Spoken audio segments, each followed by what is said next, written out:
अस्सलाम वालेकुम नाजरीन, हम पहुंच चुके हैं excise and taxation department Lahore में। हमारे साथ मौजूद हैं front desk officer Mohammad Shakeel Sahab. आज हम इनसे जानेंगे कि गाड़ियों की कन्वर्शन क्या चीज़ है और जो गाड़ियां कन्वर्ट होती हैं, लाइक हम एम्बुलेंस से प्राइवेट गाड़ी किस तरह से कन्वर्ट कर सकते हैं, या एक प्राइवेट गाड़ी को किस तरह से टैक्सी में कन्वर्ट कर सकते हैं, या जो वेट चेंजेस आती हैं जैसे बस से ट्रक बनना, ट्रक से बस बनना, ये सारी मालूमात हम लेने जा रहे हैं जनाब शकील साहब से। अस्सलाम वालेकुम सर, कैसे हैं आप? जी वालेकुम अस्सलाम जी, अल्हम्दुलिल्लाह ठीक है। अच्छा सर, सबसे पहले हमें ये बताएं ये कन्वर्शन होती क्या चीज है? अच्छा, कन्वर्शन जो है ये एक दो वर्ड होते हैं, दोनों इस्तेमाल किए जाते हैं। इस्तेलाह जो है इसकी, एक कन्वर्जन बोला जाता है, दूसरी अल्ट्रेशन भी इसी को बोलते हैं।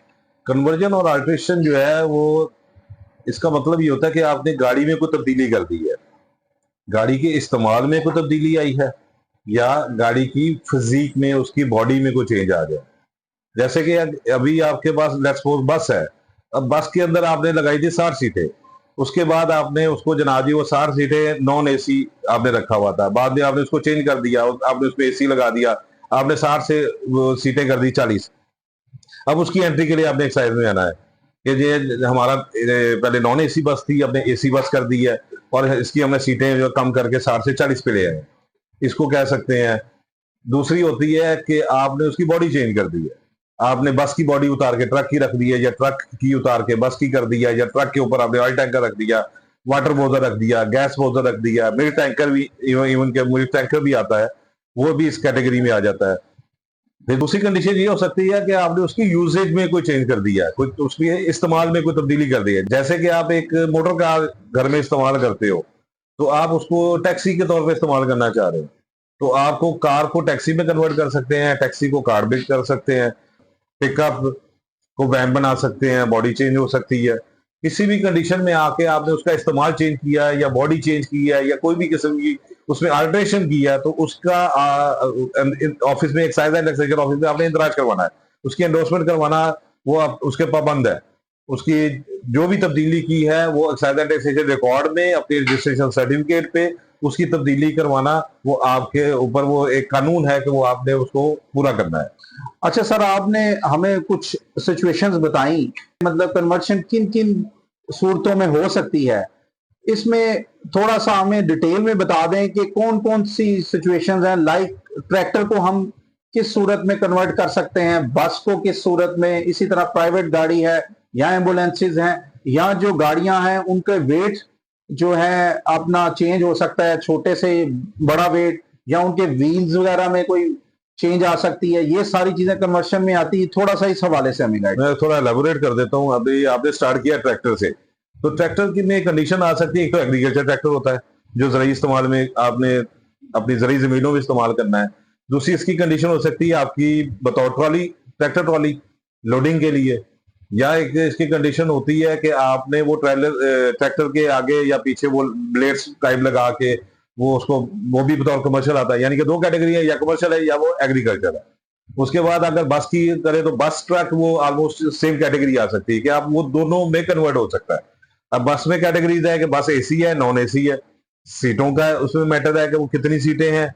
उसके बाद है कि बस को आप ट्रक में करते हैं तो ट्रक का वेट, लेडन वेट कितना करना है, कि उसके ऊपर मैक्सिमम आप कितनी कैपेसिटी जो है वो लोड करके ट्रेवल कर सकते हैं, वो आपने ट्रक की कैटेगरी में आ जाएगा।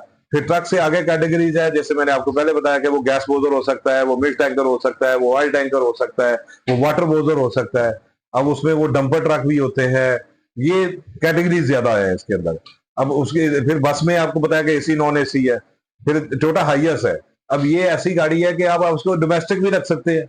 आप अपनी फैमिली के लिए, आपके फैमिली बड़ी है तो 10 सीट, 11 सीट, 12 सीट लगा के आप डोमेस्टिक इस्तेमाल कर सकते हैं। लेकिन अगर आप उसको चाहे तो आप हायर के लिए भी इस्तेमाल कर सकते हैं। आप रोड पे चलाएं, सवारियां उठाएं, आप किसी अड्डे पे लगाएं, आप उसका रूट बनाएं, आप उसकी वो इसके बतौर इनकम भी इस्तेमाल कर सकते हैं। हाइएस को आप बतौर एम्बुलेंस भी इस्तेमाल कर सकते हैं। मैं गाड़ी, मेरे पास हाइएस है, मैं जनाब जी मैंने बेच दी, आपने खरीद ली, अब मैं उसको चला रहा था रूट पे, आप कहते नहीं यार मैंने तो हॉस्पिटल में एम्बुलेंस के इस्तेमाल करना है, तो आप उसको एम्बुलेंस में कन्वर्ट करवा सकते हैं। अब लेकिन इसमें ये नहीं है कि आप जनाब मोटर कार को टैक्सी तो कर सकते हैं, मोटर कार को आप रिक्शा नहीं बना सकेंगे, क्योंकि वो एक डिफरेंट कैटेगरी है। आप मोटर कार को उठा के बस नहीं बना सकते, आप रिक्शे को मोटरसाइकिल नहीं बना सकते हैं। रिक्शा रिक्शा रहेगा, बस और ट्रक में बॉडी चेंज हो सकती है, उसकी यूजेज चेंज हो सकती है, सीटें चेंज हो सकती है, लेकिन अब बस को हम मोटरसाइकिल या मोटर कार की कंडीशन में नहीं लेके जा सकते। ये है कन्वर्जन और अल्टरेशन का कॉन्सेप्ट। अच्छा सर, आपने बड़े अच्छे से हमें एलैबोरेट कर दिया कि किन किन सूरतों में कन्वर्शन हो सकती है। अब हमें ये गाइड कर दें कि लेट्स सपोज एक प्राइवेट गाड़ी को मैंने टैक्सी में कन्वर्ट करना है, तो उसके लिए मुझे किन किन कागजात की जरूरत है, काइंडली वो जरा हमें डिटेल से बता दें। हाँ जी, मैं इसका प्रोसीजर आपको बताता हूँ जी। ये प्रोसीजर जो है ना, कोई भी कन्वर्जन या आप अल्टरेशन करवा रहे हैं तो उसके लिए एक दरकार है उसका फिटनेस सर्टिफिकेट। फिटनेस सर्टिफिकेट आपने इशू करवाना है। आपने जो भी उसके तब्दीली की है, बॉडी में चेंज की है, या आपने उसके यूसेज में कोई उसकी तब्दीली की है, उसके इस्तेमाल में आप कोई तब्दीली लेके आए हैं, पहले आप उसके जाएंगे फिटनेस के लिए। फिटनेस के जो है वो एक इदारा है पंजाब में काम कर रहा है, Vicks, VICS, vehicle inspection and certification system के नाम से है।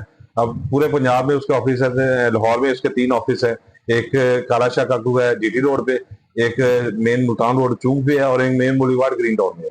लाहौर के 3 है, बाकी डिस्ट्रिक्ट में एक ऑफिस है, तो पूरे पंजाब में ये वर्किंग पे है।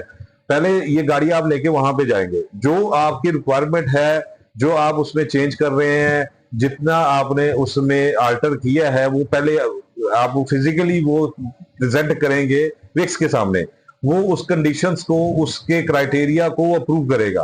अप्रूव करने के बाद वो एक सर्टिफिकेट इश्यू करेगा, जिसको विक्स का फिटनेस सर्टिफिकेट कहते हैं। पंजाबी में उसको हम आम जुबान में पासिंग भी कहते हैं। विक्स का डिपार्टमेंट जो है, ये पंजाब ट्रांसपोर्ट डिपार्टमेंट जो हमको पंजाब का इदारा है, ये उसके अंडर काम कर रहा है, उनकी सुपरविजन में है। ये गाड़ी आपको लेके जानी पड़ेगी, उनका एक सेटअप है, उनका एक मशीनरी है, कंप्यूटराइज सेटअप है। वो गाड़ी को अपने कंप्यूटराइज सेटअप के ऊपर चेक करते हैं। उनका एक क्राइटेरिया है, वो क्राइटेरिया पास करना पड़ता है। नेक्स्ट सपोज के आपके अगर वो इंडिकेटर काम नहीं कर रहे हो गाड़ी के, तो वो आपको पास नहीं करेंगे। अगर उसके वो गाड़ी आपकी स्मोक कर रही है, तो वो गाड़ी को पास नहीं करेंगे। पासिंग अक्सर में फिटनेस का वर्ड ही खुद बता रहा होता है कि वो गाड़ी रोड वर्दी है, क्या वो रोड पे ऊपर चलने के लिए काबिल है, फिर उसका फिटनेस सर्टिफिकेट इशू करता है। वो डिपार्टमेंट अपना उनका जो प्रोसेस है वो अडॉप्ट करेगी। आप गाड़ी लेके जाएंगे, वो अपने सिस्टम पे उसको चेक करेंगे। उसके बाद उनकी एक फीस है, वो आपको फीस पे करनी पड़ेगी। वो फीस पे करने के बाद गाड़ी आपकी फिजिकली और मैकेनिकली फिट होने होगी, तो वो आपको फिटनेस सर्टिफिकेट इशू कर देंगे। फिटनेस सर्टिफिकेट लेके आपने एक्साइज एंड टैक्सेशन में आना है। ये मेरे पास एक फिटनेस सर्टिफिकेट का फॉर्म है, मैं आपको दिखाता हूँ। ये जी फिटनेस सर्टिफिकेट है, ये लिखा हुआ है vehicle inspection and certification system. ये रावलपिंडी से आया है। ये रावलपिंडी में जो उनका ऑफिस है, ये वहां से इशू हुआ है। आप पंजाब के किसी भी विक्स ऑफिस में जाके करवा सकते हैं। जरूरी नहीं है कि लाहौर में काम करवाना है तो लाहौर की आपको फिटनेस सर्टिफिकेट चाहिए। आप पंजाब में किसी भी करवा देंगे तो वो पूरे पंजाब में एक्सेप्टेबल होती है। आप ये फिटनेस करवाएं, उसके बाद आपने एक साइज एंड टैक्सेशन आना है। ये फिटनेस सर्टिफिकेट, ओरिजिनल फाइल, एक फॉर्म है जो एप्लीकेशन फॉर्म है, एक रजिस्ट्रेशन बुक या सर्टिफिकेट है, और ऑनर की CNAC कॉपी। ये डॉक्यूमेंटेशन आपने आके एक्साइज एंड टैक्सेशन डिपार्टमेंट में जो डेस्क ऑफिसर है उसको प्रेजेंट करेंगे। वो आपकी जो फाइल होगी वो ऑन द स्पॉट आपको साइन स्टैम्प करके वापस कर देगा। उसके बाद जो भी आपने अल्टरेशन या कन्वर्जन करवानी है, जिसका आप फिटनेस सर्टिफिकेट लेके आए हैं, वो सिस्टम के अंदर वो उसको इनकॉर्पोरेट करेगा, उसके पर्टिकुलर चेंज कर देगा। नए पर्टिकुलर फीड करने के बाद आपको एक PSID दे देगा। वो PSID आपने पे करनी है। पेमेंट के बाद आपको पे स्लिप मिल जाएगी। पे स्लिप के ऊपर एप्लीकेशन ID है, ट्रैकिंग ID है, जिसके ऊपर बायोमेट्रिक होनी है। ऑनर अपनी बायो करवाए। बायो के बाद जो है वो नेक्स्ट प्रोसेस जो है वो ऑफिशियल प्रोसेस है। अच्छा सर, काइंडली हम आपको इंटरप्ट कर रहे हैं। ये बायोमेट्रिक करवाने के लिए क्या चीज जरूरी होती है, और बायोमेट्रिक का तरीकेकार भी शॉर्टली जरा बता दें। बायोमेट्रिक जो है ना, वो जो एक्साइज एंड टैक्सेशन डिपार्टमेंट से आपको पेमेंट स्लिप जो इशू होती है, उसके ऊपर कुछ क्रेडेंशियल्स होते हैं, जिसमें एक रजिस्ट्रेशन नंबर आ जाएगा, एक एप्लीकेशन ID है। ये 2 आपको चीजें मिलेंगी उसके ऊपर। उसके बाद जो ऑनर है उसने अपना CNAC नंबर और जो CNAC इशू डेट होती है, और उसके बाद अपना सेल नंबर, ये चीजें जाके नादरा की जो ई-सहूलत सेंटर है वहां पे जाके ये चीजें वो इनपुट देगा। जो उसके बाद उनका अंगूठा लगेगा, फीस पे होगी, तो उनकी बायोमेट्रिक जो वो हमारे रिकॉर्ड में इंकॉर्पोरेट हो जाएगी, हमारे रिकॉर्ड में वो लैंड कर चुकी होगी। अच्छा सर, ये हमें बताएं कि कितनी फीस दरकार है एक्साइज एंड टैक्सेशन में ये कन्वर्शन करवाने के लिए? कन्वर्जन की जो फीस है वो है 3,000 रुपया कन्वर्जन की फीस, और 1,300 रुपया है स्मार्ट कार्ड की फीस। यानी कि एक ट्रांजैक्शन जो है वो 4,300 रुपए की फीस पे करने के ऊपर जो है वो आपकी ट्रांजैक्शन हो जाएगी। अच्छा सर, 4,300 जब हमने पे कर लिया, बायोमेट्रिक करवा ली, उसके बाद ये कितने दिनों का प्रोसेस है? उसके बाद जब बायोमेट्रिक हो जाएगी तो अगला प्रोसेस का, जब तक बायोमेट्रिक नहीं होगी प्रोसेस नेक्स्ट नहीं हो सकेगा। बायोमेट्रिक के बाद जो है वो ये इंस्पेक्शन के लिए जाएगी, इंस्पेक्टर साहब इसको चेक करेंगे, इसकी वो ब्रिक्स को की जो सर्टिफिकेट है वो चेक करेंगे कि ठीक है, कोई मसला तो नहीं है, कोई गलती तो नहीं है, कोई 2 नंबरी तो नहीं है। वो चेक करने के बाद उसकी वो इंस्पेक्शन कर देंगे, फिर एमआरए साहब की अप्रूवल है, अप्रूवल के बाद ये चली जाएगी स्कैनिंग पे। स्कैन होने के बाद ये डिलीवरी सेक्शन में जाती है, डिलीवरी वाले जो है, यानी कि ये जो ऑफिशियल प्रोसेस है वो 1 से 2 दिन में वो स्कैनिंग होके वो डिलीवरी सेक्शन में चली जाएगी। अब डिलीवरी सेक्शन वाला वो वेरी नेक्स्ट डे वो उसको डिस्पैच कर देंगे, 2 से 3 दिन में वो कुरियर जो है वो आपके घर पे जाके रिसीव करवा यानी देगा। सर, सबमिशन के बाद जब कार्ड हमारे घर कोरियर होके आएगा तो वो तब्दील शुदा होके आएगा जो कि हमें रिक्वायर्ड कन्वर्शन थी?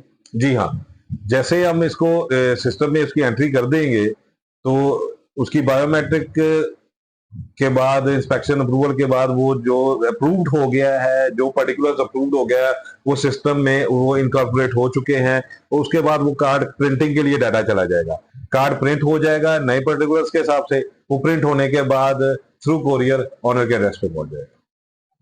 बहुत शुक्रिया सर। Ji thank you.